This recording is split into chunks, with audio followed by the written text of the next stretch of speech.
Today's Monday, November 18th, 2019. Coming up on Roland Martin Unfiltered, jam-packed show. Colin Kaepernick, no show for the NFL workout, held his own workout, and people are criticizing him. What about the NFL setting him up for failure? I will talk with Howard Bryant of ESPN, who was actually at the workout in Atlanta on Saturday with all the details. Oh, former New York Mayor Michael Bloomberg now apologizing for Stop and Frisk. He does it at a black church. All of a sudden, you now apologize because you're running for president? And who the hell was the pastor who allowed you to come in a pulpit and give that BS apology? The Democratic presidential field, more diverse than ever. So why are the early primary states in the least diverse states? We'll talk with Meg Kennard of the Associated Press about what's happening in South Carolina. Also, black voters played a huge role in the re-election of Democratic Governor John Bel Edwards in Louisiana, denying Donald Trump the victory he begged for. Democrats, are y'all listening? When black folks show up, we show out. Senator Bernie Sanders is calling on HBCU students to help him get elected. We'll talk with Philip Agnew, of course, who co-founder of the Dream Defenders, as well as Nina Turner, the chair of his campaign. And Donald Trump handing out welfare to farmers. I'm sorry, they're called subsidies. As a result of his tariff fight with China, we'll fact-check him with the head of the National Black Farmers Association, John Boyd. And yet another crazy-ass white woman blocks a black man because she doesn't believe he lives in her neighborhood where he's trying to throw out the trash. The trash. Throw her punk ass out. It's time to bring the funk on Roland Martin Unfiltered. Let's go. He's got it. Whatever the biz, he's on it. Whatever it is, he's got the scoop, the fact, the find. And when it breaks, he's right on time and it's rolling. Best believe he's knowing. Putting it down from sports to news to politics. With entertainment just for kicks, he's rolling. It's on go, y'all. It's Roland Martin, yeah. Rolling with Roland now. He's funk, he's fresh, he's real, the best, you know he's Roland Martin now.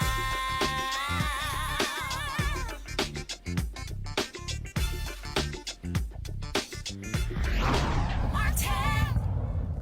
Colin Kaepernick, who's been denied a job at the NFL for 3 years, held a workout on Saturday, but it was not the one the NFL originally organized. They called him earlier in the week to do so. It was very last minute. It was supposed to take place at the Atlanta Falcons training facility, but then it had to be moved to a high school named after Charles Drew. 25 teams were supposed to be at the Falcons workout, but about 8 teams made it to the secondary workout. What the heck actually happened this weekend? First off, I'm going to show you what Kaepernick had to say after the workout. Press play. It's important that y'all are here. Y'all been attacked for the last 3 years. Y'all continue to be attacked. We appreciate what y'all do. We appreciate you being here today. We appreciate the work you do for the people and telling the truth. That's what we want in everything. I've been ready for 3 years. I've been denied for 3 years. We all know why I came out here, showed it today in front of everybody. We have nothing to hide. So we're waiting for the 32 owners, the 32 teams, Roger Goodell, all of them to stop running. Stop running from the truth, stop running from the people. We're out here, we're ready to play. We're ready to go anywhere. My agent, Jeff Nally, is ready to talk to any team, interview with any team at any time. I've been ready, I'm staying ready, and I'll continue to be ready. And to all the people that came out here today to support, I appreciate y'all. I love y'all. To the people that aren't here, I'm thinking of you. I appreciate you supporting from where you are. We'll continue to give you updates as we hear. We'll be waiting to hear from Roger Goodell, the NFL, the 32 teams. We'll let you know if we hear from them. Ball's in their court, we're ready to go. Howard Bryant of ESPN was actually there in Atlanta. He joins us right now. Howard, this was crazy. I said from the outset that the die was cast the moment this workout was scheduled. Here's Colin Kaepernick, settles his lawsuit back in February. You don't hear from the NFL for 9 months. All of a sudden, they get a phone call. Hey, workout, Atlanta, 3 p.m. Saturday. Be there. I mean, that's essentially how crazy this was. Execs didn't know what was going on. Teams didn't know what was going on. Workouts normally don't happen on a Saturday, which is a busy day in the NFL. The second busiest day of the week normally happens on a Tuesday. Then we have the drama with who's going to be there, who's he throwing to, who's going to be leading the workouts. Is the media allowed? Is it private? Is it open? Who's shooting video? And then, of course, this waiver. This was a mess that the NFL knew was going to be a mess the moment they suggested it. Well, not only was it a mess, Roland, but at the start, the minute last Tuesday when the NFL called the Kaepernick team and told them of this workout, the very first thing the Kaepernick team said was, well, wait a minute, we haven't heard from you since the winter. How about we take a little bit of time, step back, and do this the right way? How about we do it next Saturday? So we have, or next Tuesday, which is a work day for the NFL, because on a Saturday, you've got the coaches preparing for the next day's game. You've got the GMs preparing for the next day's game and the next week's game. And you've got all the head major scouts watching the college football games. The NFL said no to that. The Kaepernick team came back and then they counted, well, let's do it. If Saturday is such a magic day, let's do it a couple Saturdays from now so we all have time to hammer out all of these details. The NFL said no, essentially gave them a 2-hour window, not a 3-day window, a 2-hour window from 11 a.m. to 1 p.m. to say yes or no, and then that's when the scramble began. That was on last Tuesday, and by Thursday, it wasn't even clear who was exactly going to be running the workout. That's when they got Hugh Jackson, the former Raiders and former Browns coach. And so the 4 days leading up to the workout had been this rolling negotiation that never quite got settled. And when you talk about these various negotiations, people out there are saying, other sports commentators and journalists are saying, Kaepernick, he should have actually just done it. He should just sign the waiver. Now, as we understand, Mike Florio of Pro Football Talk, as well as yourself, y'all been breaking this down, that the waiver the NFL wanted him to sign is not the traditional injury waiver.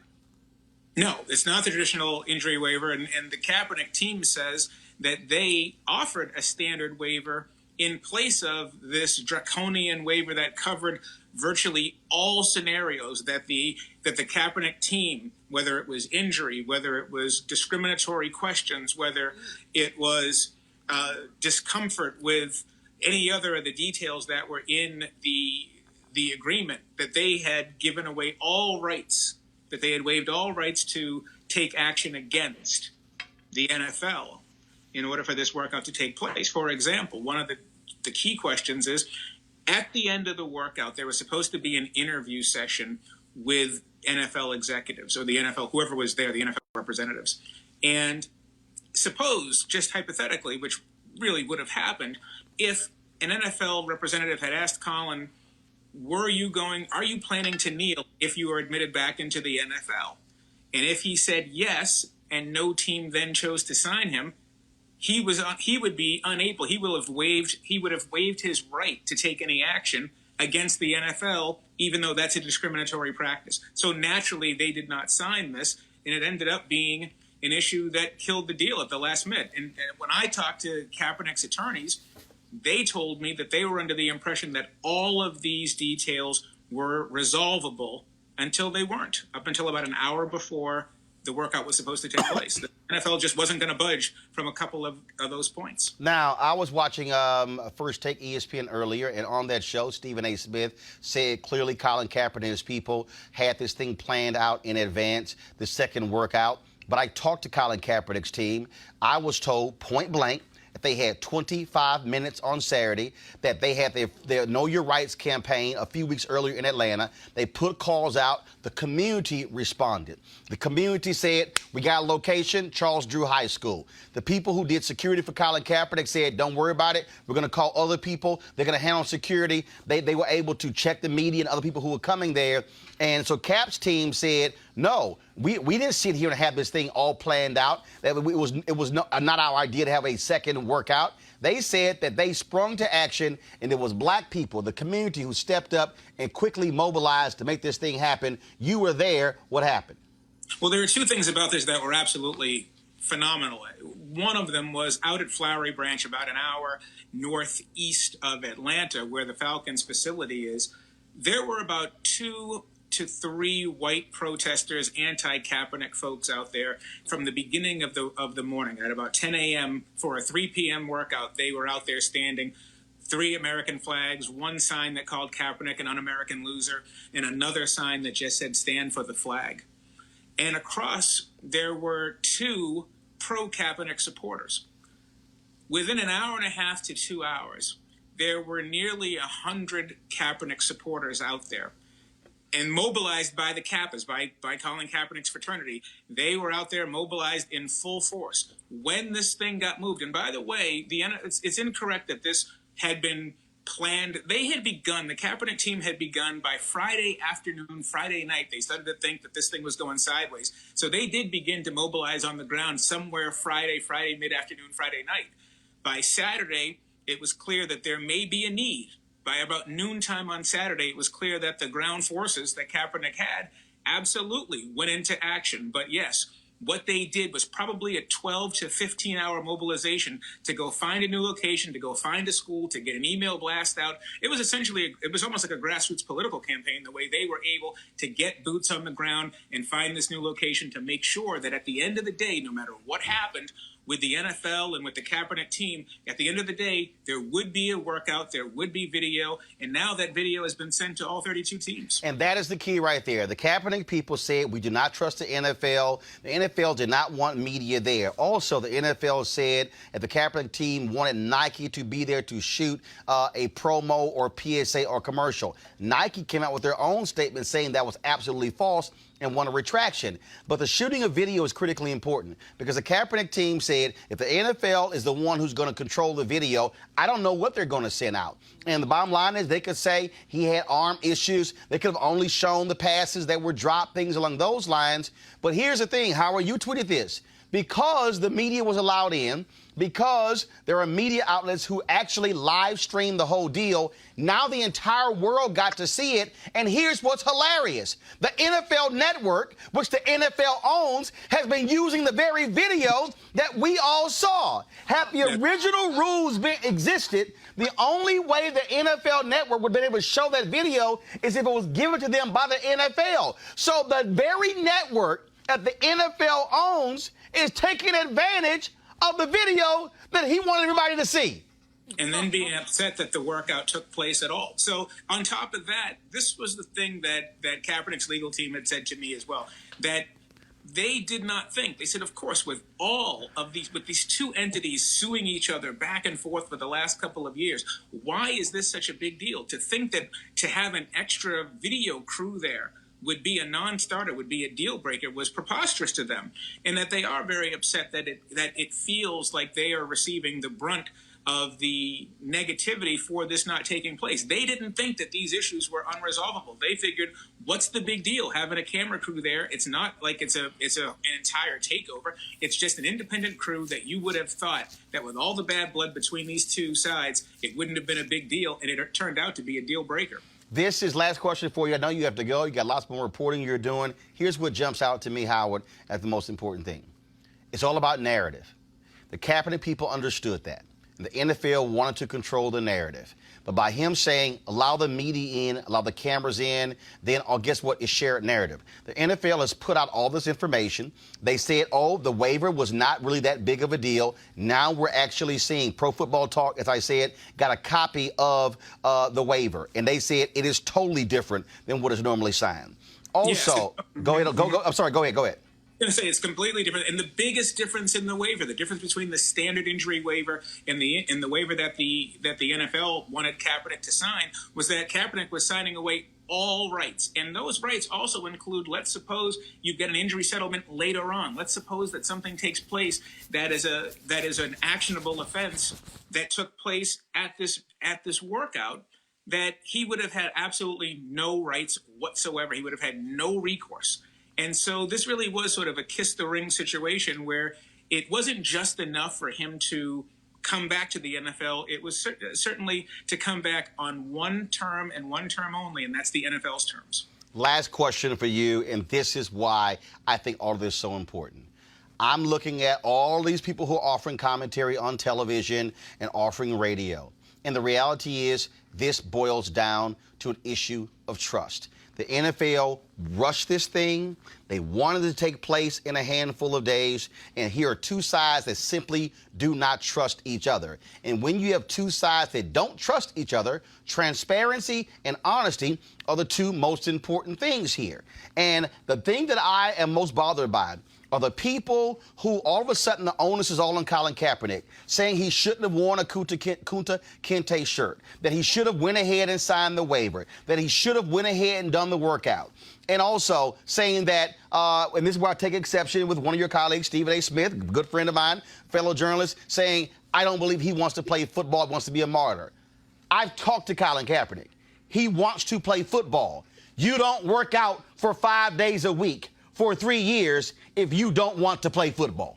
Well, and there's also something else to that, Roland. You also don't put yourself through this level of humiliation, because that's also what's happening, is that I think that anyone who's been in the public eye, you've been there, I've been there, we've all been in these situations where you have the public attacking you. You wouldn't do this to yourself if you really didn't want to play in the National Football League. Let's also remember, this is a closed business. It's not like, okay, if ESPN doesn't want me to work for them, I can go call the New York Times or the Washington Post, or I can call the Boston Globe or somebody else and find some place to work. There's only really one place for him to work at the highest level in the world, and it's right here. He put himself in this situation because he wants to play, but he doesn't want to play on his hands and knees. Folks, I want you to follow Howard Bryant at Howard Bryant Books on Instagram, hbryant47 on, I'm sorry, 42. My bad. First of all, I'm giving you a shout out. Calm down. hbryant42 on Twitter. Again, there are a lot of people out there who are pontificating. Howard, folks, was there on Saturday, was the only ESPN reporter on the ground the whole time. And so, Howard, we appreciate you joining us on Roland Unfiltered.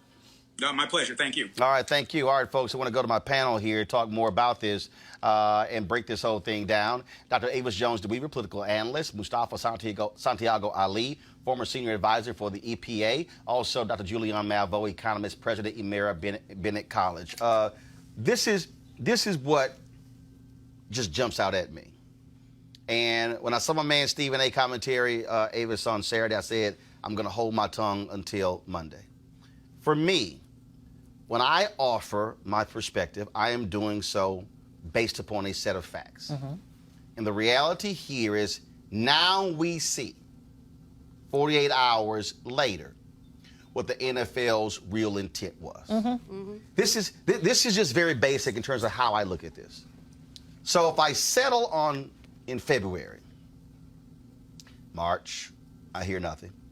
April, I hear nothing. May, June, July, August, September, October. Then all of a sudden in November, my phone rings. Mm-hmm. Workout, Atlanta, 3 p.m., Saturday, only day. My first instinct is, what the hell is going on? Yeah. Mm-hmm. Why am I all of a sudden getting a phone call? I've heard nothing from you for 9 months about a workout. Mm-hmm. I've played in the NFL. His agent knows the system. Mm-hmm. They know that workouts normally are held by teams on Tuesday or Wednesday. They know that Saturday is the second busiest day for all teams because it's either a travel day for road teams or you're going into the hotel for a home team because you're getting ready for the Sunday games. Then, once you say, hey, this is a workout, I ask the question, okay, who's going to be there? NFL says, we're not telling you. I'm sorry. So the Kaepernick people put a statement out saying, we look forward to the general managers and the head coaches being there, knowing full well that's who determines who gets signed. Mm-hmm. And then we know the GM and the head coaches are not going to be there because they're getting ready for the game on Sunday. Right. So now I'm like, okay, I don't understand what's going on. Then it's, well, who am I throwing to? I don't know the receivers. Who's leading the workout? I don't know who that is. And so once you start going into this and keep asking questions, then it's like, okay, now I'm confused. The Falcons workout. Okay, you want to have the Falcons facility, which is an hour away from the airport. Okay, got it. It's an NFL facility. It's closed. But then who's going to be there. Then all of a sudden they say, oh, 25 of the 32 teams are going to have representatives there. Well, who the hell's representative? I mean, if I go to a job interview and you tell me, Roland, we want you to come in for an interview, who am I talking to? Am I talking to the person in HR, or am I talking to the president of the network? Right. There you go. The HR person, I know ain't hiring. Right. It's the president of the network. Right. So I want to know those things. So you go through all of that. Then you get to Saturday, and they still want you to sign the waiver. And then you don't. And then the narrative is he walked out. Right. He canceled the workout. That was the plan from the beginning. This whole thing was a setup. Yeah. There was never any intention to honestly provide him an entree back into the NFL.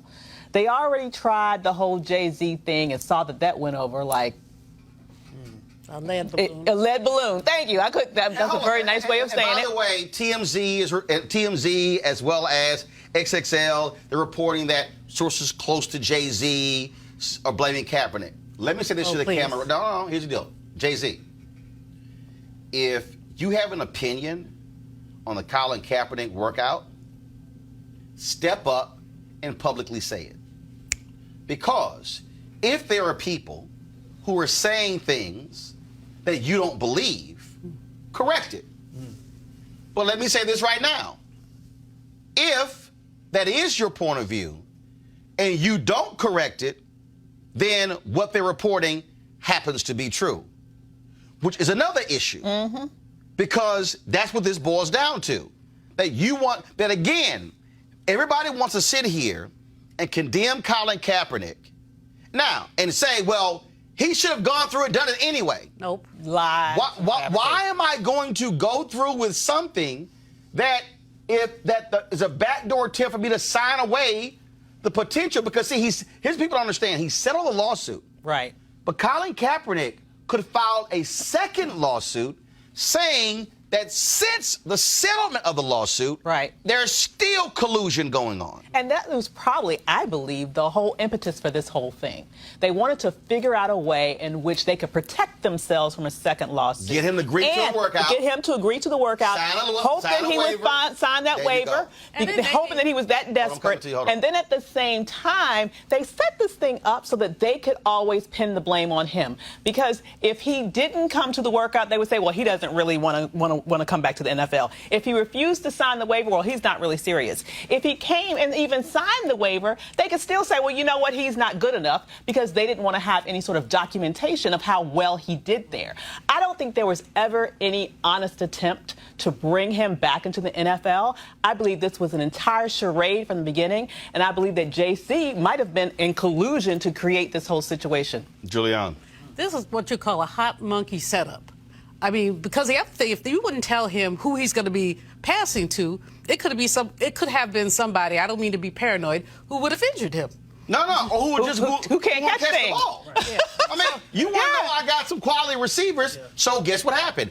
On his own dime, he flew in his own receivers for the workout saying, I don't trust who y'all got. I want to bring in some cats who I know can catch the ball. The NFL wanted this black man to come to them on his knees. Yes. They wanted him to come humble. They wanted him to come, Massa, I really want a job with the NFL. Colin Kaepernick doesn't have that in his DNA. It's clearly that's not in his DNA, or he never would have kneeled. But they set this thing up, as you said, Avis, so everything you did was going to make him wrong. Everything you did was going to make him wrong. But we have seen this treatment of especially black men, black women, but especially black men in public space, of the need to humiliate. Yes. The need to put you back in your place. He had the cajoles to sue them, which a lot of folks wouldn't have done, and he won.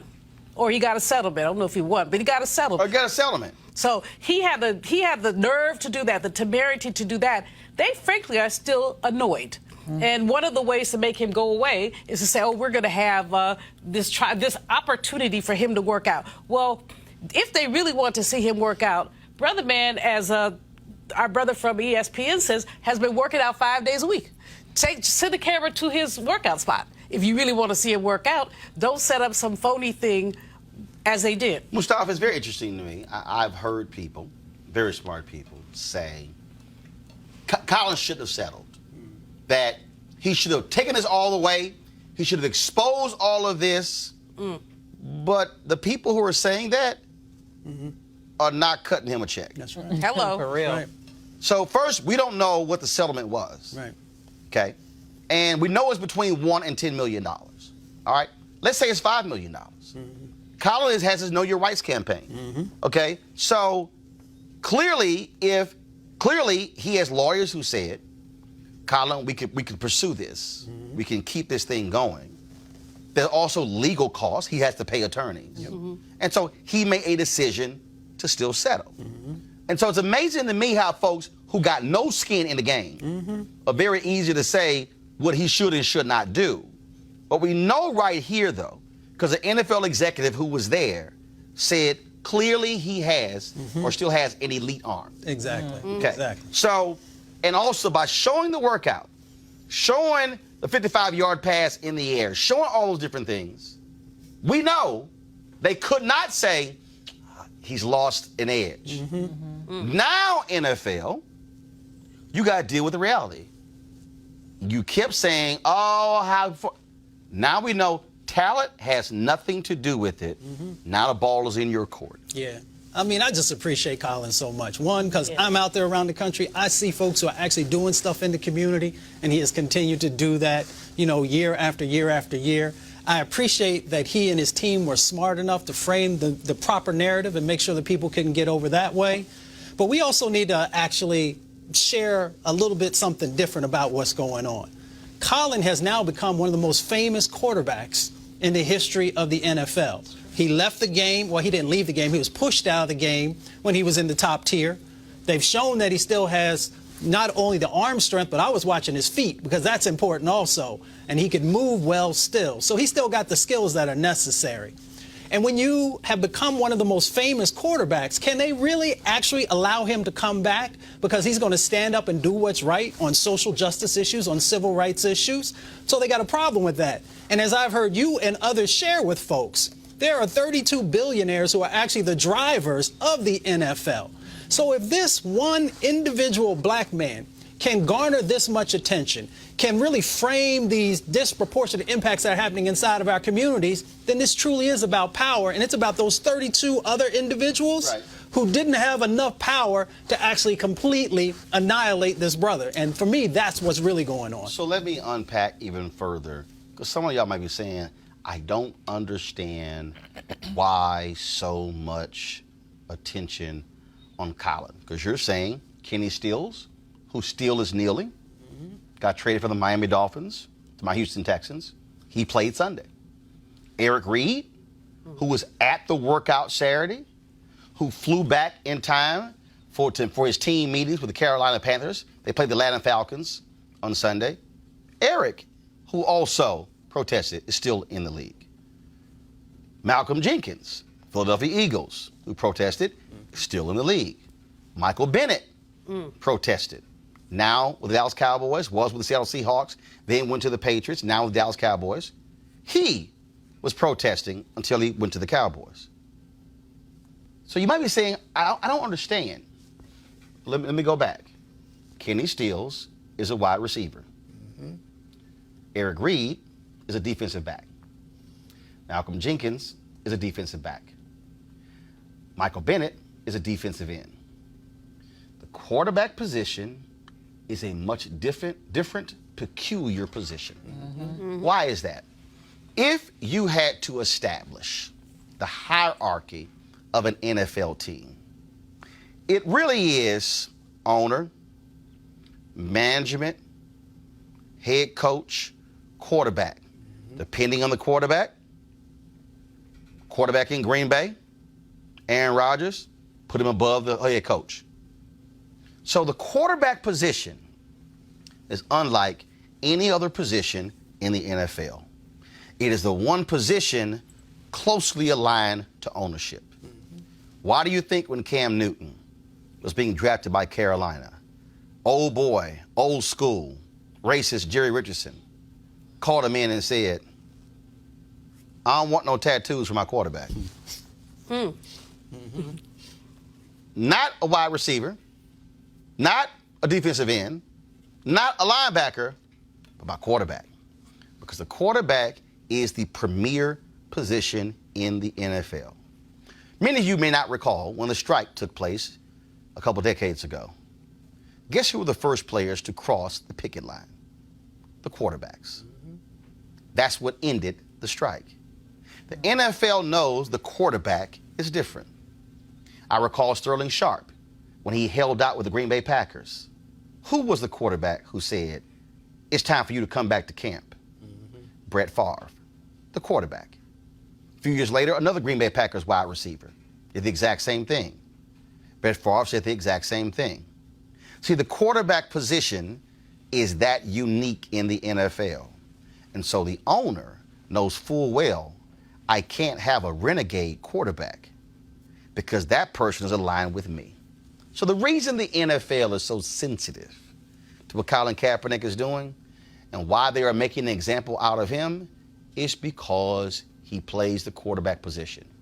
Let me also remind all of you, what was the one position that was the last holdout for the black athlete? Quarterback. It was the position that we were told we could not play. Even though Grambling, Florida A&M, other HBCUs, they are the originators of the pro offense. The black quarterback could not play. In fact, Grambling and Florida A&M set up their offenses to specifically create a similar scenario where their quarterbacks could play the next level. But the NFL refused to play black quarterbacks. If you were the black quarterback, it was you had to have the intellect to read the defenses, to understand what was going on. They said we could play every other position besides that. On defense, what was the quarterback position? Middle linebacker. That was the last position that we could play. We could play the speed positions, wide receiver, defensive back. We could play offensive line, defensive line. We could play running back. But they said on defense, y'all can't play middle linebacker.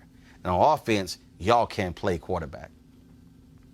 You need to understand the history of the NFL and what is going on here.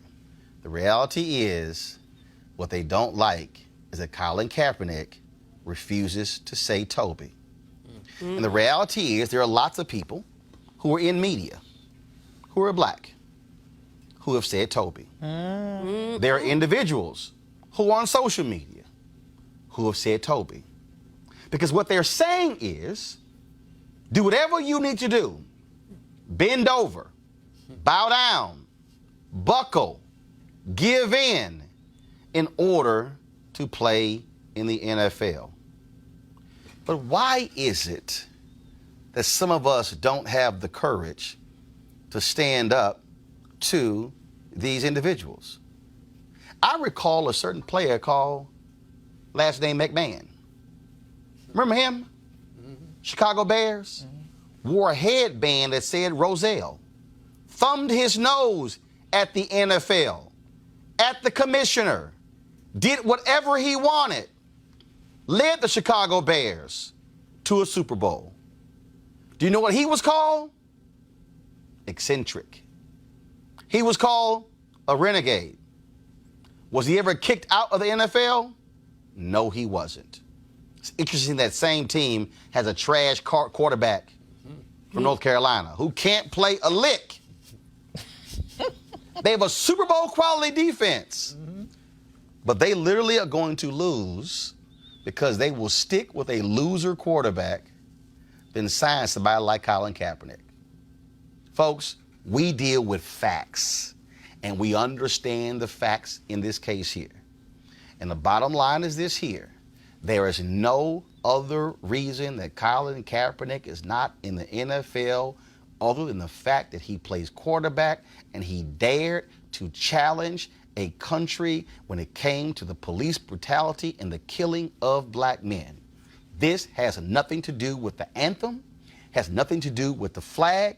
What it has to do with is institutional racism in this country, where people are more concerned with a piece of cloth as well as the hurt feelings of police officers than they are with the First Amendment. You cannot praise the symbols that you say Colin Kaepernick was against, such as the flag and as well as the anthem, if you can't praise the First Amendment that the man used, and that is the right to protest. We'll see what happens next. I doubt very seriously that any team is going to call Colin Kaepernick, because the last thing they want is Kunta Kinte playing quarterback. Going to break. When we come back, we're going to talk about black voters in Louisiana, how they had an impact in electing Democratic governor, and what's happening in South Carolina. That is going to be the big race to show the power of black voters. All that next. Roland Martin Unfiltered. You want to check out Roland Martin Unfiltered? YouTube.com/Roland S. Martin. And subscribe to our YouTube channel. There's only one daily digital show out here that keeps it black and keep it real. It's Roland Martin Unfiltered. See that name right there? Roland Martin Unfiltered. Like, share, and subscribe to our YouTube channel. That's YouTube.com/Roland S. Martin. And don't forget to turn on your notifications so when we go live, you'll know it. All right, folks, as the marijuana momentum continues, our friends at marijuanastock.org have already reached more than half of their funding goal for the hemp CBD investment. That's right. If you want to take advantage of this great opportunity, you need to do it now, because it won't last much longer. If you don't know, I'm talking about the hemp plant, the good cousin to marijuana with a much higher concentration of CBD. That means hemp gives you all the medical benefits of marijuana without getting you high. Now, if you don't know, hemp farming is now legal in the United States, creating one of the largest commodities worldwide. It is an investment opportunity, and that's where the folks at 420 Real Estate come in. Their business model is simple. They buy land that supports hemp CBD grow operations and lease it to licensed, high-paying tenants. That's right, they are hemp CBD landlords. You can get in on the action. As hemp continues to change the economic landscape, 420 Real Estate is allowing you to chase the American dream. The best part, you can invest in this crowdfunding campaign for as little as $200. That's right, $200 up to $10,000. Now, you must do it now before the fund is closed. To invest, go to marijuanastock.org. That's marijuanastock.org. Get in the game, and get in the game now. Now, the first two states that will vote when it comes to the Democratic presidential candidates are Iowa and New Hampshire. Very, very white states. It's not until you get to South Carolina where African Americans, the backbone of the Democratic Party, begin to flex their muscle. All the candidates are really focused on South Carolina, where some 40% of the voters are African American. Think about that, folks. Now, all the candidates are trying to get the black vote right now. Of course, Joe Biden is leading among all of them with a huge margins among voters who are 50 plus. One of the reporters who has been, who's based there in South Carolina, she's been covering the race, Meg Kennard. She works for the Associated Press. We've had her on our show on TV One many times. So, Meg, first and foremost, let's start here. Pete Buttigieg's campaign is now dealing with a serious issue because he put out a list of people supporting his Douglas plan, but there are black people on the list who say, I didn't agree with this. What is happening there? Is it a major issue, and how are they trying to dig or sort this whole mess out? Hey, Roland, it's good to be back with you. And yes, the Buttigieg campaign is still trying to make strides here in South Carolina. He's one of those candidates, and there are many of them who really were unknown here before they entered the race. And so they are continuing to have to introduce themselves, not just to black voters, but to all voters across South Carolina. And so this is yet again another issue that he is dealing with. He has really struggled to make inroads in the African American community here. Polling isn't everything, but the numbers for the Buttigieg campaign among black voters remain very low. The most recent polling out of Quinnipiac showed him actually not even registering with black voters in South Carolina. So this does continue to be an effort for him. As the campaigns always remind us whenever we bring up these kinds of things, there is still plenty of time left. South Carolina votes, I believe, in 2 days. Not that I have a countdown going or anything. A group of black women activists, many of them prominent on social media. Senator Kamala Harris has gotten the endorsement of Higher Heights, a coalition of 90,000 black women. It was interesting there were people who were complaining that the Warren endorsement got more attention. Well, the people who endorsed her are a lot more active on social media. What is the battle like on the ground there for the black women vote in South Carolina? Can Senator Kamala Harris cut into Biden's lead, because she is going to need a significant showing in South Carolina? If you look at the current polling numbers, she's down big time in Iowa. She's pretty much blowing off New Hampshire. She has to show very well in South Carolina to really stay in this race. South Carolina really is a critical proving ground for a lot of these campaigns, and Senator Harris is definitely putting a sharp focus on exactly the contingency that you mentioned, that's black women. This week, in and around the debate in Atlanta, a lot of the campaigns have some side events. I believe that Mayor Buttigieg is speaking right now at Morehouse, I believe, and she's going to be doing the same after the debate. But then she comes here. Then she's going to be here in South Carolina. She's got some members of Higher Heights that are going to be helping her, doing some canvassing and phone banking. Specifically, they call it woman-to-woman phone banking, and they're going to be reaching out to black women across South Carolina and trying to activate this network that a lot of people have anticipated maybe could be out there for Senator Harris. She's an AKA, and she has done a lot of networking and building relationships among AKAs nationwide, but also specifically here. Then on Saturday, she's going to be holding a town hall here in South Carolina that's specifically focused on issues important to black women. Her campaign tells me they'll be talking a lot about maternal health and a lot of issues that they really feel like if Senator Harris can connect with some of these black female voters, as you know, the Democratic Party's most reliable bloc going back a long time, if she can really show these black women here in South Carolina that she understands the issues that are most important to them, they're really hoping that that is going to translate into some higher numbers for her, which you're right, have been on the lower spectrum of things lately. Senator Bernie Sanders, he's held events there. How is he looking among African Americans? And what about Senator Cory Booker and some of the other candidates who are further down the list? Senator Sanders, all things considered, still maintains a relatively high number among black voters, taking into account Joe Biden is leading the polls here, and he's certainly leading the polls among black voters. I think the most recent numbers out of Quinnipiac showed him with 44% among black voters in South Carolina. That is a high number, especially when you think about how big this field is. But Senator Sanders, maybe because he's run before, maybe because he's not starting from as low name recognition standpoint as some of the other candidates, he's running about 10%. And I believe that Senator Warren is there behind him with 8% among black voters in South Carolina. So this is a place where Joe Biden is well known. There are a lot of long-term relationships he's been building in South Carolina among voters in general, but particularly in the black community. And that is being borne out in some of the recent numbers that we've seen. There's always a lot of movement, but generally when you look at surveys going back for the last couple of months here, they've showed Joe Biden on top, and they've showed him on top among black voters also. And when you talk about what that is showing, a few moments ago, you actually, about 3 hours ago, you tweeted this Quinnipiac poll here, and from Matt Visor posted this. Guys, go to my iPad, please. Among black voters, first of all, South Carolina, this is the tweet, South Carolina continues to be Biden's firewall, largely because he's at 44% among black voters. Buttigieg is at 0%.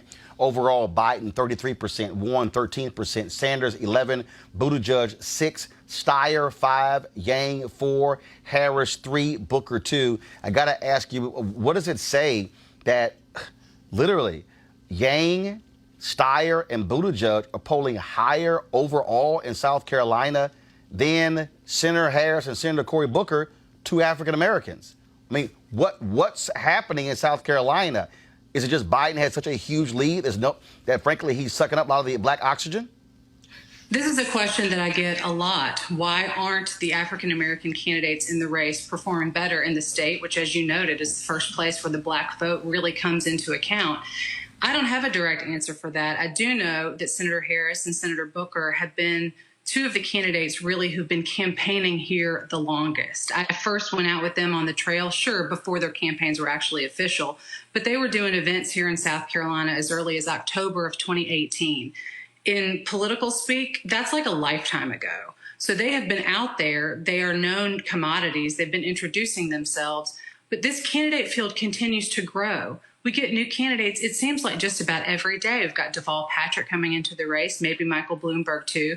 So we're not done yet. And as these people, as Andrew Yang and others continue to enter the race, it's like they're the new commodity, the new kid on the block. And they're someone that is, generating a lot of excitement, frankly. And when somebody is new, they can get a lot of attention. And I say new, but all of these candidates that you just mentioned have been in the race for months, but they're not as well known. And so they might be experiencing something of, okay, well, I'm a black voter. I don't want people to assume that I'm just going to support the black candidate. I hear that a lot from voters at these different events. They want to make sure that they have just as much of an opportunity as anybody else to kind of go shopping for who's going to get their support.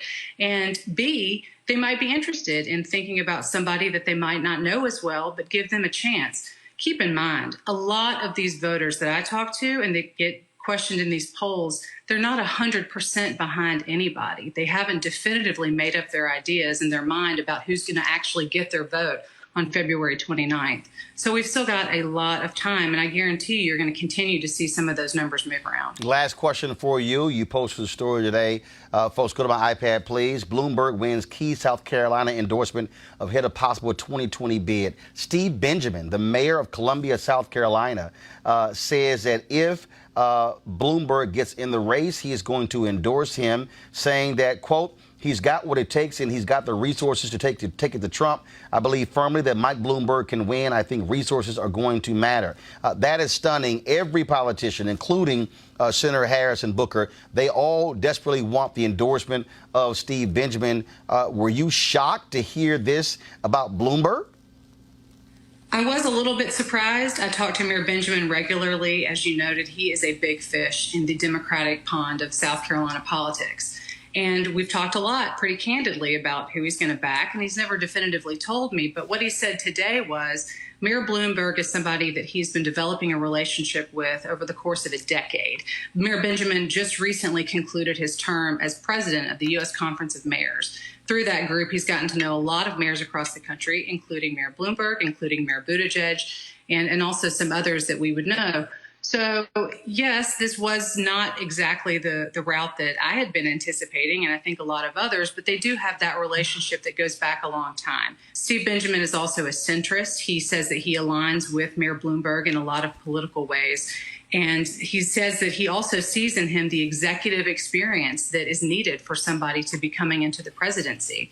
So for all of those reasons, Mayor Benjamin said, look, if he decides to get into it, I think that Mike Bloomberg is going to be my guy.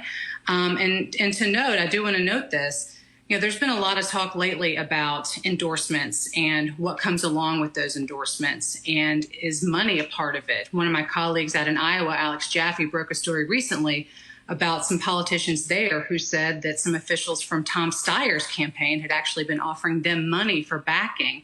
And I didn't like to add this question on, but I did straight up ask Mayor Benjamin if that had been any part of the calculus here. That was already a conversation on Twitter when the story started circulating. And he said, no, absolutely not. In no way, shape, or form was there any mention of money or money changing hands.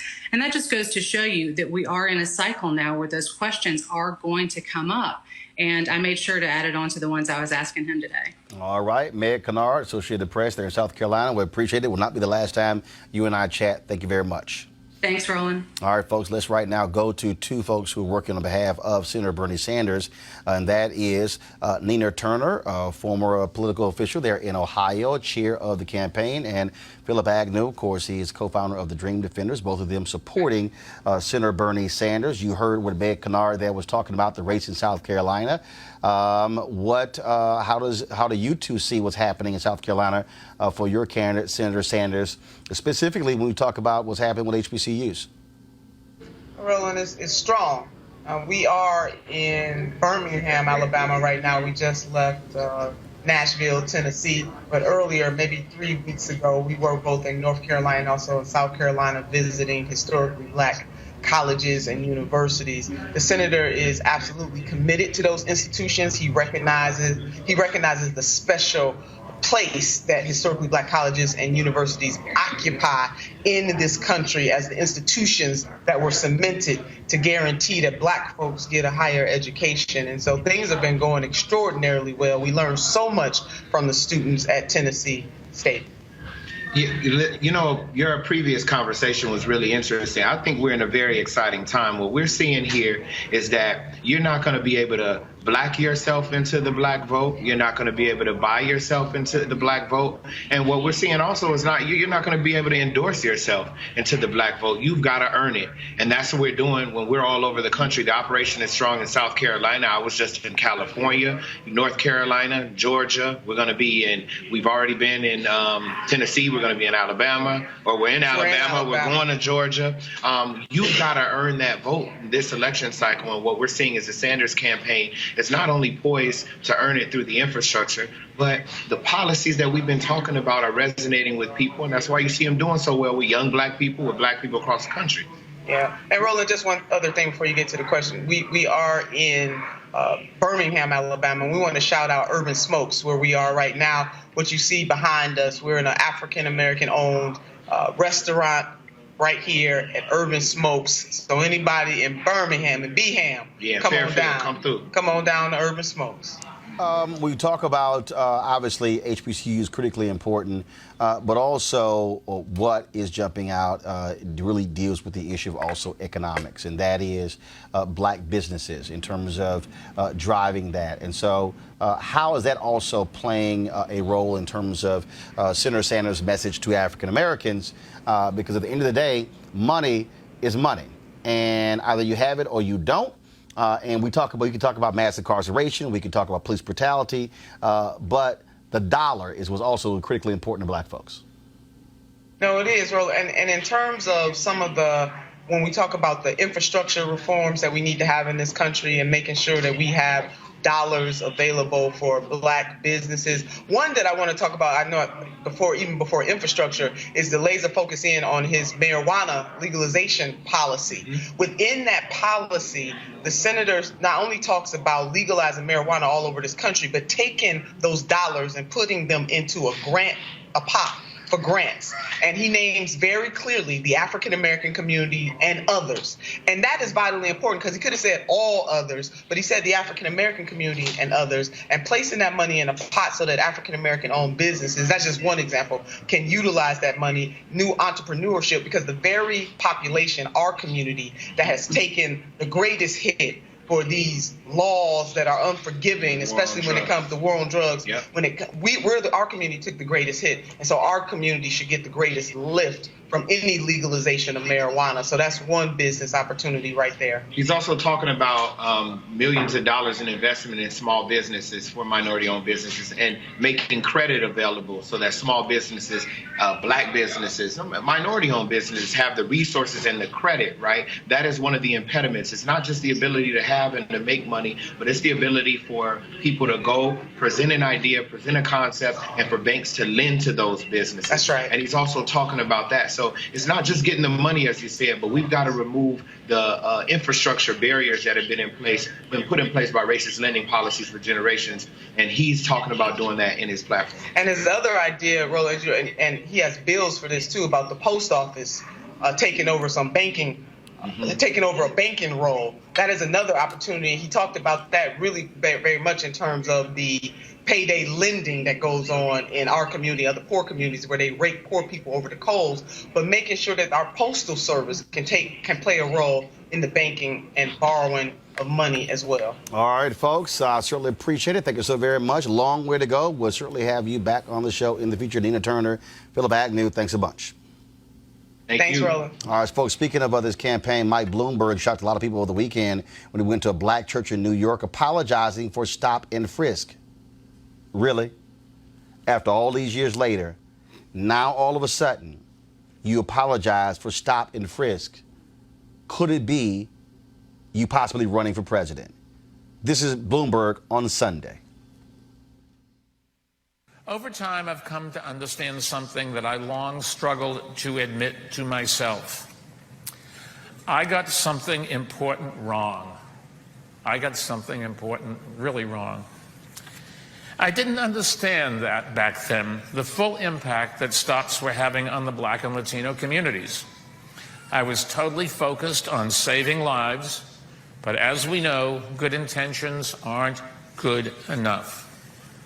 Now, hindsight is 20/20, but as crime continued to come down as we reduced stops, and as it continued to come down during the next administration, to its credit, I now see that we could and should have acted sooner and acted faster to cut the stops. I wish we had. I'm sorry that we didn't. But I can't change history. However, today, I want you to know that I realized back then I was wrong, and I'm sorry. All right. Joining us right now on this very issue is Karis Love, the Justice League of New York City. Karis, I'm sorry, that was bullshit. Agreed. I mean, I'm not going to sit here and try to be nice about it. That's bullshit, because as late as earlier this year, Michael Bloomberg was defending Stop and Frisk. Absolutely. Yeah, it's total nonsense. I mean, you have activist groups like Justice League NYC who have been fighting since when Bloomberg was in office, doing Stop and Frisk, that this is wrong, this is unconstitutional. I mean, it sounds like the days of slave catching. You know, Black and brown people were just harassed walking down the street, going to school. One quick fact that I want to point out is that 51% of the Stop and Frisks were ages 14 to 24 years old. That is young, that they were harassing. Teenage kids going to school, going to work, that they were harassing. And now he's coming out saying, oh, now we know that this is wrong. That's lazy.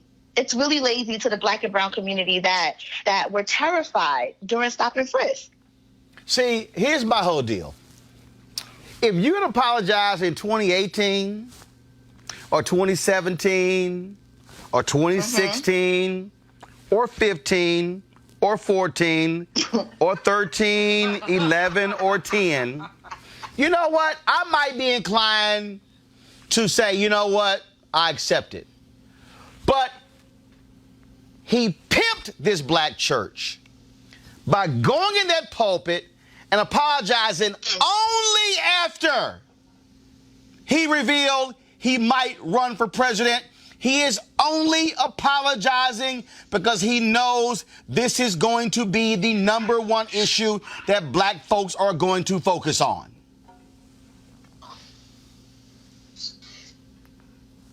Karis, you there? Karis, you there? I mean, as it should. You know, this is a hot topic for black folks, especially here in New York City, who this. And why not apologize when you saw numbers go down? When the frisk went down, why not apologize then? You're years later to apologize for something that it was just another tool to that prison pipeline for. He could have apologized earlier, but he didn't. And so he wants our vote. And it's lazy. And the black community is not going to stand for it. We understand that this is all he's trying to pander, and we're not going to stand for it. It's totally unacceptable that he thinks that he can swindle us now and say, oh, now I apologize. So it's too late. It's too late. Yep. Karis Love, Justice League of New York City. I appreciate it. Thanks a lot. Thank you. Avis, you tweeted the same thing. Don't come in with this bullshit apology. And that's exactly what this was. And some of you out there, somebody sent me an email over here, Roland, should you have to cuss? Yeah, this is bullshit. I'm going to call it what it is. Well, you're exactly right. It is insulting to our collective intelligence to think that we would be stupid enough to believe that after all of the evidence, after all of these years, after all of the families and lives that he has destroyed from this policy, that just months away from embarking upon, I will already predict, an ill-fated presidential campaign, he slips some money to a pastor to gain access to a pulpit because he thinks that this will be enough to fool black people into voting for him. Now we don't know that. I don't know that. We don't know. I don't know that. We spoke at Christian Cultural Center. I don't know that. Church. In fact, I'm about to send Pastor Bernard text right now. I don't know that. But go ahead. He got there somehow. And I will just say that we are not stupid. We weren't born yesterday. And as I said in my tweet, if the only time you apologize to me is when you need something from me, then I know your apology ain't worth ish. But, you know, beyond that, apologies, it's not apology, period. Then what you going to do about it? Right. What are you proposing to make these people whole? Right. As the sister said, you know, most of these folks were 14 to 24. Some of them now have records. Right. What are you suggesting that their records be expunged? Are you suggesting that something else happened? No, I'm sorry. That was the sorriest sorry I ever received. Yeah. I mean, that was not a sorry. I was only concerned about crime. I did not realize the impact. I'm just my bad. Everybody told him. And to her point, when the numbers came out and crime went down, he kept defending it. And defending it. And defending it. And defending it. So it's like, damn what you saying right now, player. But, you know, the whole issue of crime, law and order, we see it with 45, you see it all the time. That's a racist trope. So it's supposed to be that black people are responsible for all the crime that occurs, and we know that's just not the truth. Right. We know that a lot of crime is correlated with poverty, but we know that the majority of criminals are white people. But, you know, it's very disappointing for him to come like that, and I hope he doesn't get in the race. But if he does get in the race, I hope that people spank his butt. Mustafa, he knows. He knows. There's no way he could appeal to black voters because this was going to get brought up, and that's why he stood up there and apologized. And I'm sorry. I will not accept it. Not in November of 2019. Right. He was just trying to clean it up. People should tell the fullness of the story. So there were major cities that did not have stop and frisk in place, and their numbers went down. Yeah. And he did not share that when he just told what he told. And the other thing is nobody really understands the fullness of the impact of this. There were close to 600,000 people who were stopped, and primarily they were African American and Latinx folks. And here's what you can't take back. How do you fix this? If you are a young man with your child and you're getting jacked up by the police because of this stop and frisk that was going on, and they dehumanize you in front of your child, how do you ever fix that? How do you ever fix that psychological impact that goes on in that space? And that's what I need to hear from folks when they're having these conversations, because they think, oh, well, someone just got stopped, and if they didn't have anything going on, then they shouldn't worry about it. Well, they weren't stopping folks on the Upper East Side. They were not stopping folks in other communities. They were choosing specific locations where they were implementing this. And you can never take back that impact. You can't take it back. And if you really want to do stop and frisk and those who should be stopped, why you didn't send your cops to Wall Street? I mean, if you had stopped a whole bunch of folks on Wall Street, oh man, you would have uncovered weed, cocaine, heroin, and insider trading. I mean, all of that. But and you're right. Exactly. What people don't understand is that, to your point, here I am, nothing wrong. I'm minding my business, and we're gonna show y'all a video later. Black man trying to throw his trash out, white woman just getting in his way, and the fact that we are enduring something that white folks don't have to deal with. There's a level of stress and anxiety and anger and pressure. Because when that happens, you pissed off for days and months. That has an impact on your physical health, on your mental health. It speaks to post-traumatic stress syndrome, all of that.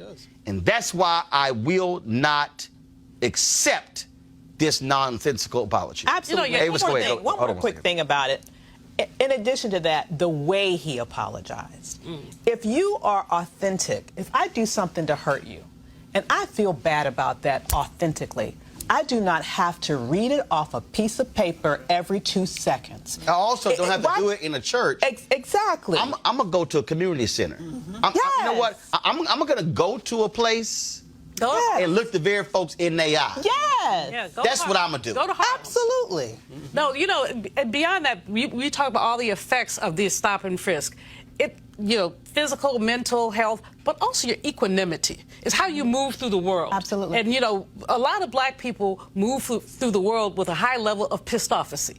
And it's about these interactions which many people would consider minor, but they're not minor. When that basically impacts your space, it impacts your life. And so we can't even, Mustafa, ever even cost this out. Yeah. What was the impact? But some of these folks got tickets. If he was authentic, he would say, anybody who got a ticket behind that, we gonna reimburse you. He's rich enough, I'll reimburse you. Yeah.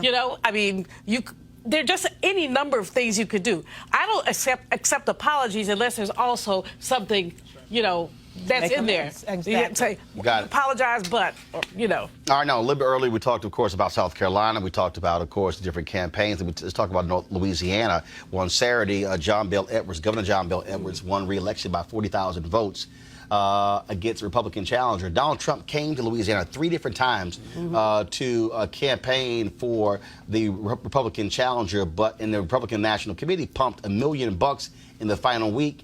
Wow. Did not help. Why did Bel Edwards win? Black people.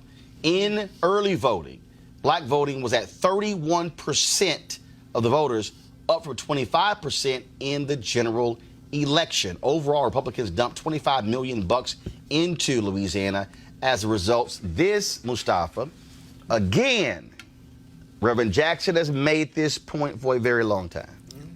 When black people vote our numbers, stuff changes. But the second piece, also tied to black people, there was a bipartisan bill that passed that Bel Edwards signed into law that put 100,000+ folks gave them the right to vote back.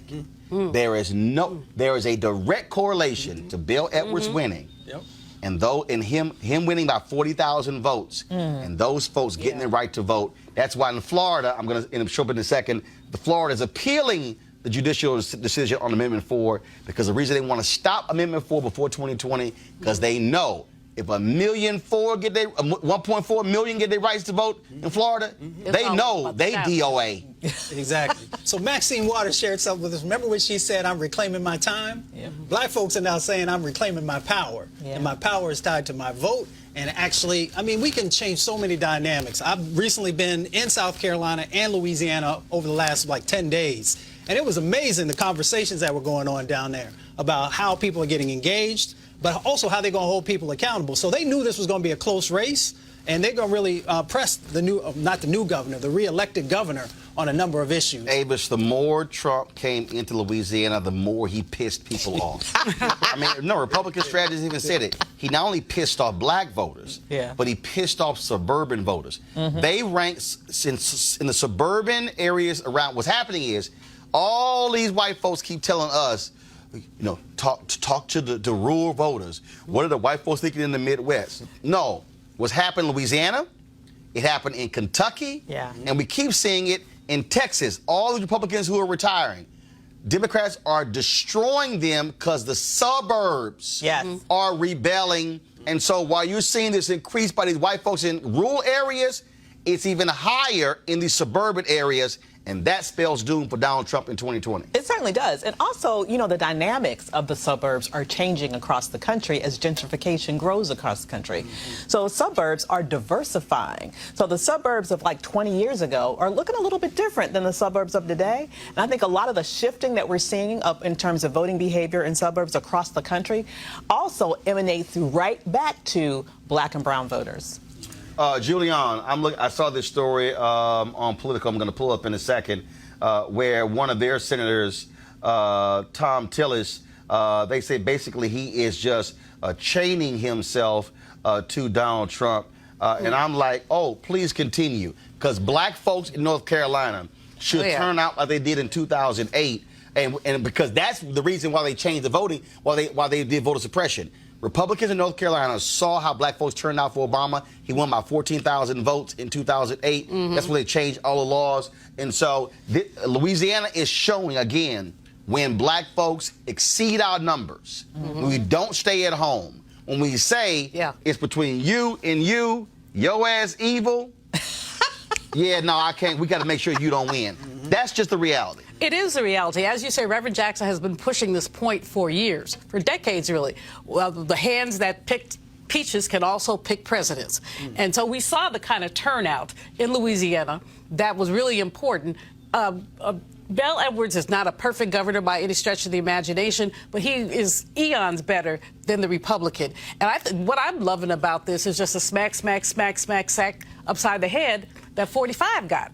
Because basically, he went to Kentucky. He thought he was going to turn the election there. He did it. Right. Now Louisiana 3 times. Who goes to a state 3 times? So he really thought he was going to turn this. And all the writing on the wall says to him, look at Virginia.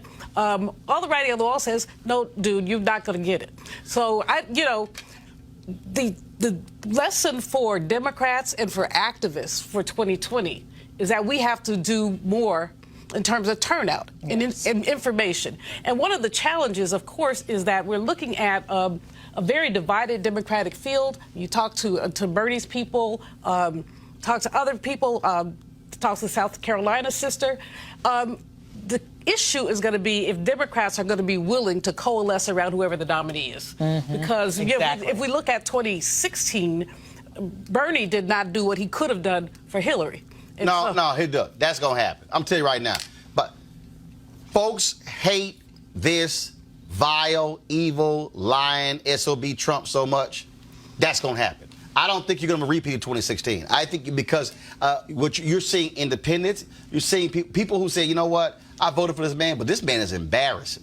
I mean, he's embarrassing to folks. But again, what we're seeing is when African Americans understand the power. But I think what has to happen, though, what has to happen is there has to be, and what's happening, Latasha Brown and Cliff Albright, the Black Voters Matter, and these other groups, what they're doing is they are not just saying what traditionally happened, y'all, we got to vote. They are saying, here are our issues, and we got to vote. Yeah. Right. Because that's the piece there. I had somebody who hit me earlier, and they asked me, they were like, well, what if we don't have anything to vote for? I said, what the hell are you talking about? Right. I said, are you crazy? I said, I was talking about what happened with Supreme Court and how Mitch McConnell said point blank, y'all do whatever y'all want to do. We are going to fill every single vacancy on the Supreme Court. He said by the end of next year. They understand.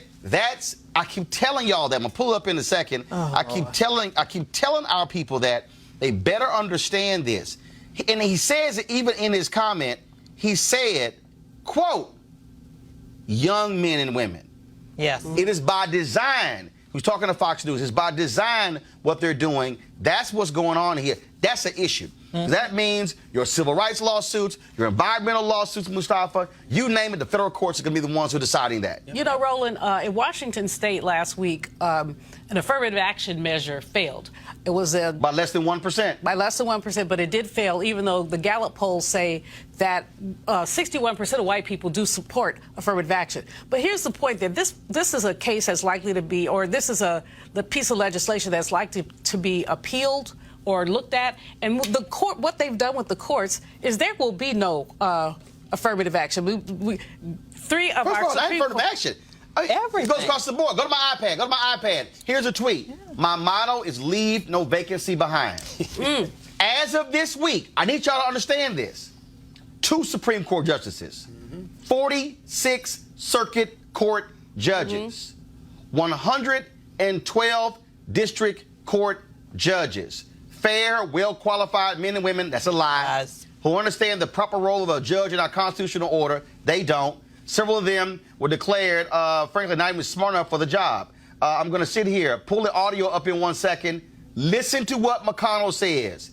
This is the singular mission of the Republican Party, why they want to control the Senate, why they want to keep control of the White House. Listen. We will leave no vacancy behind. We'll keep confirming these young men and women to both circuit courts and district courts until the end of next year, for sure. And if the American people give the president another term and we have the Senate, we're going to keep on doing it. We will leave no vacancy behind. We'll keep confirming these young men and women to both circuit courts and district courts. These young men and women, I keep telling y'all, they want to put on judges between the ages of 35 and 40 who will be there for the next 40 to 50 years because these are lifetime appointments. This is an issue. If you say, I can't figure out why I want to vote, you had better understand that these judges do not like civil rights, do not like the environment, do not like equal protection clause, do not like any of this, and that's a fact. Mustafa. Yeah, and it goes all the way down the line, all the way down to what's affecting you on a day-to-day basis with the district attorneys, with the judges, all these other things. But here's the other thing.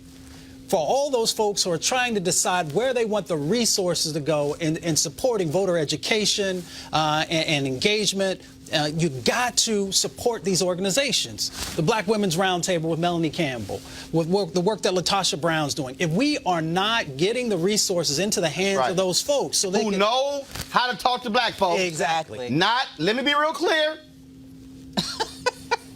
DNC, DCCC, DSCC, Democratic Governors Association, Emily's List, and all of this. In fact, there was a progressive organization that announced today, I'm going to pull up what they announced, they're going to be spending $45 million to turn out young progressives. Black, and let me be real clear, we don't need white folks telling us how to spend money. Thank you. Okay, we got that. Thank you. The problem what you have is that you have these organizations that are able to go out and raise 30, 40, 50, $100 million, and then pennies to black organizations. And to which is why, I'll go to you in a second, which is why, Mustafa, you're going to finish, then Julian. Which is why black folks, we also have to fund our own politics. Yeah. Which means that black folks with money got to do it. But also, those of you with $5, $10, $20, we got to be willing to support these organizations as well, because we know how to turn out our own people. Mustafa. We know where the gold is. Stop prospecting. They keep looking for this mythical voter that they want to garner. This mythical white woman in the suburbs. There it is. Her ass ain't voting for y'all. Right. The white conservative woman ain't voting for y'all. Go. Yeah, if you know where the gold is, mine the gold. Put the resources in to make sure that it's actually becoming into fruition. Julian. If we look at the 2016 election, one of the things that occurred is that the Democratic Party and Hillary did not invest in the black media.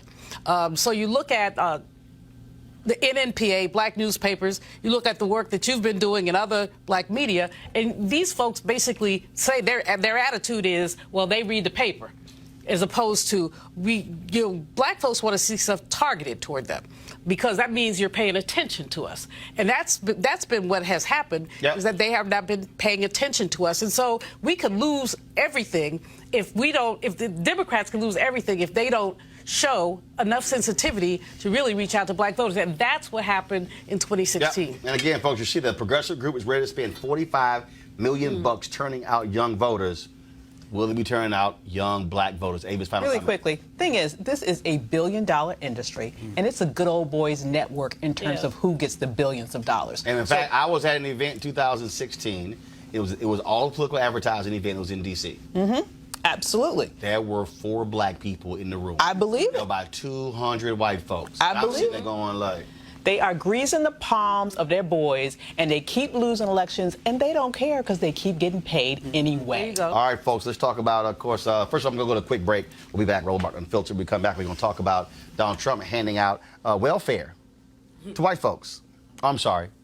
They call subsidies to farmers. You're watching Roland Martin Unfiltered.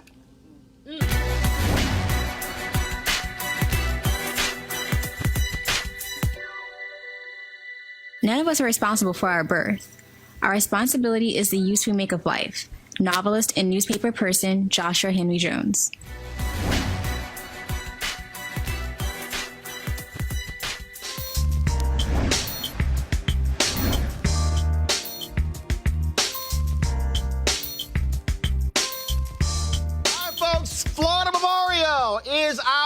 more hashtag HBCU giving their schools. So their board of trustees president sent me this shirt and a hat.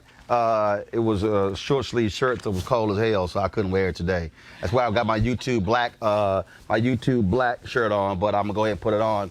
And so he said, hey, when you wear it, go ahead and let me know. So I'm actually wear it another day. I'm gonna go ahead and show y'all. Of course, they were founded in 1879. Of course, notable graduates include Sabrina Fulton, author Freddie Lee Peterkin, and pilot Barrington Irvin. I actually did a commencement address at his graduation. If you want to support Florida Memorial, go to fmuniv.edu. That's fmuniv.edu. Please support our HBCUs because they need our dollars to survive. All right, folks. White folks, especially conservatives, love talking about welfare. They love wanting to cut money to SNAP and cut money to food programs.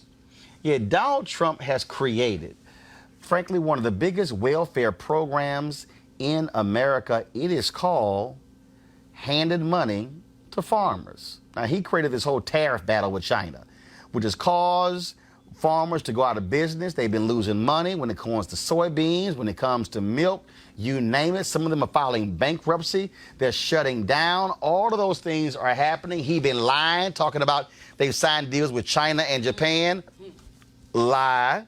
Farm bankruptcies, folks, at its highest since 2011. Now, already, $28 billion has been given. Okay, let me repeat that.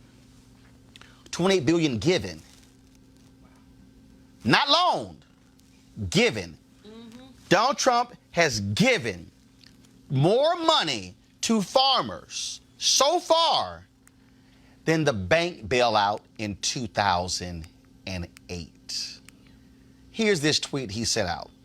Our great farmers will receive another major round of cash, compliments of China tariffs prior to Thanksgiving. The smaller farms and farmers will be big beneficiaries in the meantime. And as you may have noticed, China is starting to buy big again. Japan deal done. Enjoy. Y'all, that's a big ass lie. First and foremost, China ain't paying a damn thing in tariffs. This is the dumbest man you've ever seen.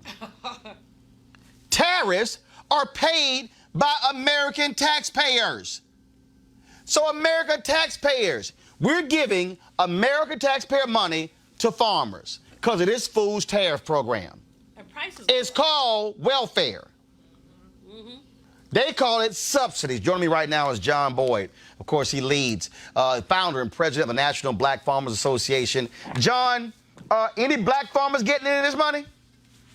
Not a whole lot, Roland, and thank you for having me. And I was listening to your commentary, and you're right on point because this is an all-time high for farm foreclosures. Farmers are not being lent any money.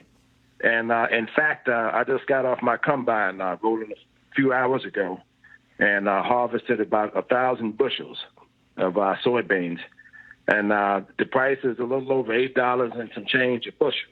So when this president sent out that tweet, he is clearly not being clear and telling the truth with the American people. He lying. He's lying. He's lying. He's lying. And a few years ago, soybeans were up to about $16.80 a bushel. And today I'm selling soybeans for $8 and some change. And for people who can't do the math, you got a government job, your boss walked in today, and he just told you that you're going to have to take 50% reduction in salary and go out and do the same work. And his agriculture secretary said last week, basically there's no room in this country for small farmers. So he's contradicting what the agriculture secretary said, Sonny Perdue. And Roland, I recently had a meeting with him a few months back, Sonny Perdue, and asked him to increase black employees at the local county offices around the country and increase black appointments to USDA commissions such as the Small Farms Commission, et cetera. And his response was to me is that he didn't want any tokens. That's what he said. He didn't want any tokens. Well, fine. He didn't want any people appoint more than who one. didn't want to work. Yes. He didn't want. Say it again. He didn't want people who didn't want to work. What? And I told him, Roland, I didn't know any black people, any black farmers who are still on the farm today as bad as we've been treated by the United States Department of Agriculture, who were lazy and didn't want to work. That's the myth that white people have about black people in this country, that we don't want to work. It's not true. It's not true. We weren't lazy when we were slaves. We weren't lazy when we were sharecroppers. We weren't lazy in Jim Crow, and we ain't lazy now. The issue is we're not getting a part of this $20 billion bailout and subsidies and all of these things. But white farmers, the top 10%, Roland, received $1 million per farmer. What? I'm going to say it again, $1 million per farmer that they do not have to pay back. It is a subsidy, and it's not a loan, people. And what kills me, John, is you still got some of these white farmers. I saw this one story. This fool actually lost his family farm, and he said, I'm going to still vote for Trump because his fight is important. I'm like, you got to be dumb as a doorknob. Let me tell you something. Yes, I wouldn't lose my farm for President Obama, and I love him, Roland. I wouldn't lose my farm for President Obama. And they're sitting here. I had a guy on the NPR radio show a few weeks back who said that they were going to stick in there and hang in there with President Trump regardless. One white farmer in my neighborhood said he sold himself in President Trump.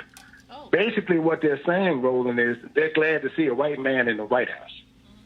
That's basically what they're saying. Yep. They had 8 years of President Obama, a black man who was pretty sharp, had his stuff together, had a great family, was basically flawless as far as any type of scandal, anything like that. And now we have President Trump who can't even tell the truth if he had the opportunity to do so. So it's like night and day, and these white farmers see themselves in President Trump as the last great white hope. And he's divided this country so badly in rural America. All you see now, Roland, are rebel flags and all of this stuff that is really surfacing. And black people need to wake up. Take a drive out through the country and see these big rebel flags hanging up on the interstate and through the back roads of rural America. Yep, absolutely. John Boyd, National Black Farmers Association, man, we appreciate it. Thanks a lot. Thank you. Appreciate it. Thank you, Roland. Real quick, go to our panel here. Yo, this is welfare. And again, these conservatives who love talking about government handouts, not saying a damn thing about these government handouts. Beyond that, the economy, farmers have been kicked because of the tariff by the economy. And so the timing of this is very interesting. So as 45's ratings are going down some places, okay, here's some checks, because some of the farmers, I agree with John Wesley Boyd about some of the white farmers who vote for him no matter what. Right. But some of the other farmers, they've seen themselves kicked and they're considering. So if farmers getting an average of $1 million, I mean, that's not only is it a subsidy, not only is it welfare, but it's also a bribe. Quite frankly, it's a bribe. Here's some money, vote for me. Yeah. And they so dumb, Mustafa. China ain't paying for this. It's like them dumbasses believe that Mexico's going to pay for this wall. Yeah. Taxpayers paying for it. Exactly. And some of the farmers in the Midwest know this because I've talked to them who've been going through the floods and who have lost everything. So first there was the early rains, then the floods came, they've lost everything. Here's the game that's going on, because when I was in the government and I ran this 17-agency task force, I had to deal with USDA. So what's going to happen is these middle-sized farmers and these small family farmers, they're going to lose their land, and the big conglomerates are going to end up picking the land up, and they're the ones who are going to benefit the most from these resources that are being pumped into them. And for those of us who understand the history of our relationship with farming, at the turn of the century, we had almost 1 million African Americans who were farmers at that time. Now we got 40,000. And you know, here's the thing. This is an economic time bomb that Trump is just pushing a little bit further down the road. He don't give a damn about none of these people. Absolutely. So that it doesn't go off while he's in office. Because here's what he's doing. He's already destroyed. He's obliterated the supply chain. Because of this tariff situation, you think China's going without soybeans? Right. Hell to the no. They're buying them from somewhere else. And so what would make them come back to the American farmer once this ridiculous trade war is over? It's not. He keeps subsidizing them because nobody wants to buy their stuff. And then once he gets out of office, Either we're going to have to continue to subsidize them, or they're just going to have to fall. They're just going to have to fall because he has completely obliterated their businesses just because he doesn't know what the heck he's doing in office. You know, more than that, Roland, these Republicans always talk about balancing the budget and deficits, but he is running No, they talk about that. They don't do it, the though. Democrats in charge. Right. They ain't said a damn thing about the budget, the deficit, since Trump been in there. Like, not a word. Nope. They let him, that tax bill that he passed a couple of years ago, it was a debt ceiling. I mean, it was a debt trap. They don't care. These subsidies for farmers, another debt trap. Meanwhile, Department of Education wants to cut $8.5 million out of schools. So, you know, you just have to balance the F-35 bomber, which actually Congress is giving the Defense Department 35 more than they want. Make no sense. You know. It makes no sense. Real quick, folks, here, before I'm go out this way. Remember I told y'all, so, you know, Jay-Z's company is Rock Nation. This tweet went out Oh, Lord. Okay. TMZ reported that a source close to Jay-Z said he was disappointed in Colin Kaepernick for the workout, right? Then XXL magazine, one of them, had their own source. Okay, Rock Nation, his company, this is what they tweeted out. A source at Rock Nation tells us Jay-Z hasn't spoken to any sources. Just say you don't believe it. You don't believe it. Like, what the hell is that? That don't make no sense. Real quick, also, y'all, I saw this, and I know we got to go. I'm overtime, supposed to end at 7:30. I got to show y'all this here. No, I got to show y'all what this fool had to say. Y'all HUD Secretary, Ben Carson sent a letter to Maxine Waters saying that basic manners elude you. She wrote a letter to Donald Trump blasting his housing policy. And then this was he wrote, go to my iPad, Henry. My mother always taught me that people shouldn't throw rocks, especially while they live in a glass house.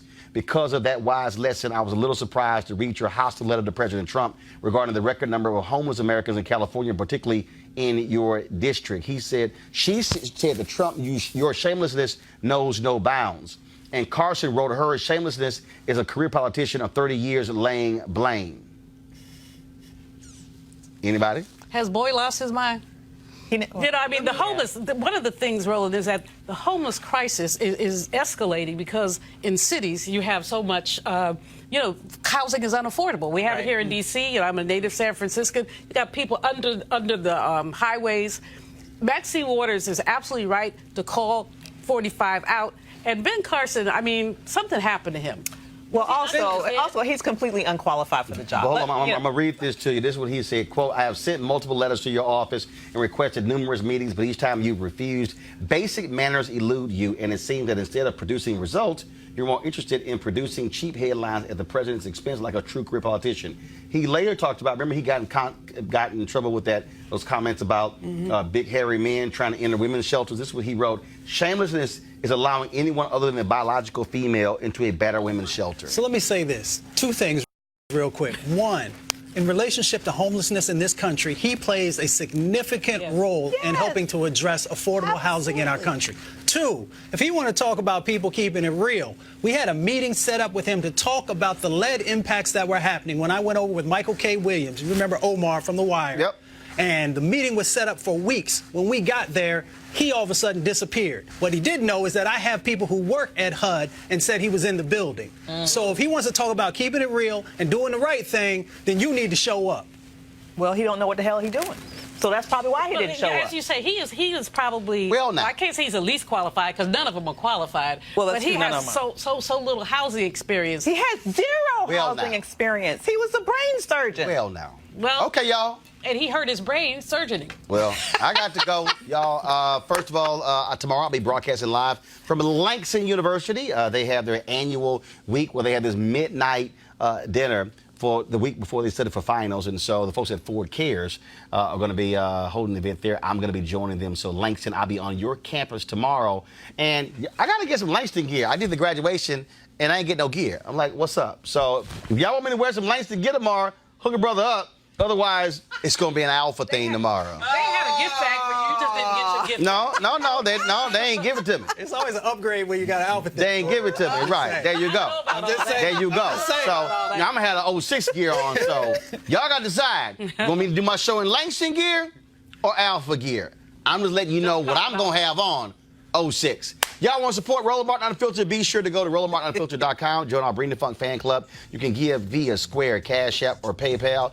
Every dollar you give goes to support this show and what we do. We got some fantastic stuff coming up. Wednesday, I'm going to be in Atlanta. I'm going to be broadcasting. So y'all know on the Tyler Perry Studios, he actually built a replica of the White House. Well, I got word today I'll be broadcasting our show from the White House on the Tyler Perry Studios. And so we're looking forward to that on Wednesday. That's what happens. Black man own it. Black man own the show. It's a black hookup thing. Also, shout out to the folks at YouTube. They had their YouTube Black Content Creator Summit a few weeks ago in Atlanta. They gave us this great shirt right here. And so we got some good things that are coming up. And so we certainly appreciate all that they do, being supportive of this show. And my man, I got to do this here.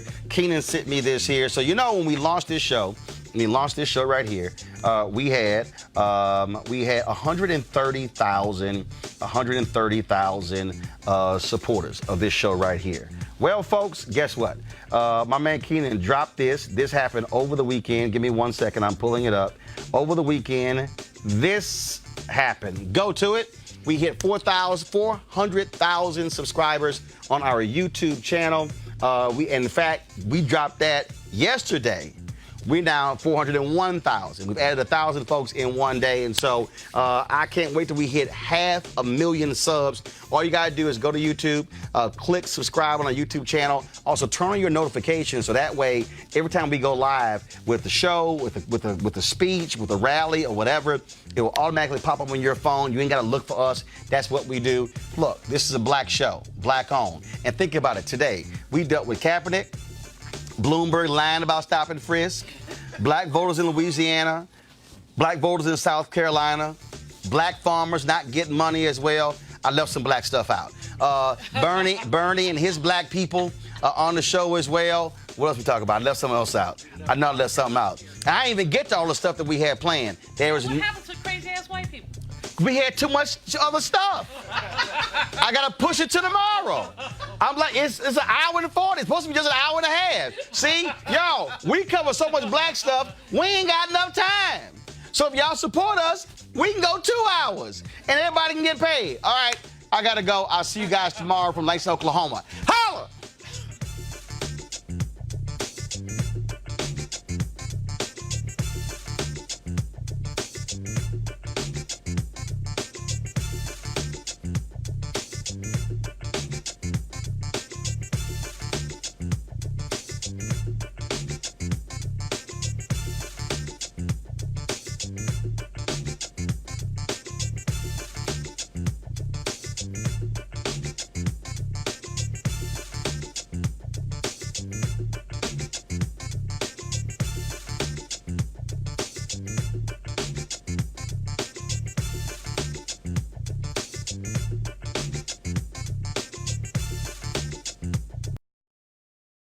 Hey fam, I want you to like, subscribe to our YouTube channel, youtube.com/Roland S. Martin, and don't forget to turn on your notifications. You want to support Roland Martin Unfiltered? Be sure to join our Bring the Funk fan club. Every dollar that you give to us supports our daily digital show. There's only one daily digital show out here that keeps it black and keep it real. As Roland Martin Unfiltered. Support the Roland Martin Unfiltered daily digital show by going to RolandMartinUnfiltered.com. You can make this possible. You want to support Roland Martin Unfiltered? Be sure to join our Bring the Funk fan club. Every dollar that you give to us supports our daily digital show. There's only one daily digital show out here that keeps it black and keep it real. As Roland Martin Unfiltered. Support the Roland Martin Unfiltered daily digital show by going to RolandMartinUnfiltered.com. You can make this possible. You want to check out Roland Martin Unfiltered? youtube.com/Roland S. Martin. And subscribe to our YouTube channel. There's only one daily digital show out here that keeps it black and keep it real. It's Roland Martin Unfiltered. See that name right there? Roland Martin Unfiltered. Like, share, and subscribe to our YouTube channel. That's youtube.com/Roland S. Martin. And don't forget to turn on your notifications so when we go live, you'll know it. Hey everybody, this is your man Fred Hammond, and you're watching Roland Martin, my man, Unfiltered. Hi, this is Essence Atkins, and you're watching Roland Martin Unfiltered. Hey, yo, Peace World, what's going on? It's the Love King of R&B, Raheem Devon, and you're watching Roland Martin Unfiltered. Hi, my name is Brescia Webb, and you're watching Roland Martin Unfiltered. Ow. Well, I like a nice filter usually, but we can be unfiltered. What's going on? This is Tobias Trevelyan, and if you're ready, you are listening to and you are watching Roland Martin Unfiltered. What's up? I'm Lance Gross, and you're watching Roland Martin Unfiltered. Hi, this is Cheryl Lee Ralph, and you are watching Roland Martin Unfiltered. I mean, could it be any other way? Really? It's Roland Martin.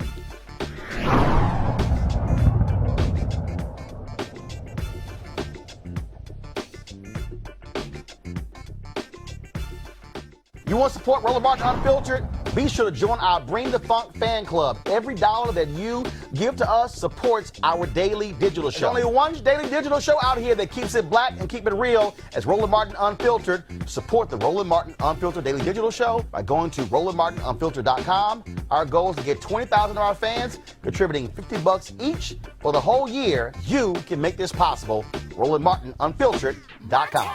Hey fam, want to check out Roland Martin Unfiltered, the blackest show on all of digital, cable, and broadcast. Check out our audio podcast. There's only one daily digital show out here that keeps it black and keep it real as Roland Martin Unfiltered. Press play.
You want to check out Roland Martin Unfiltered?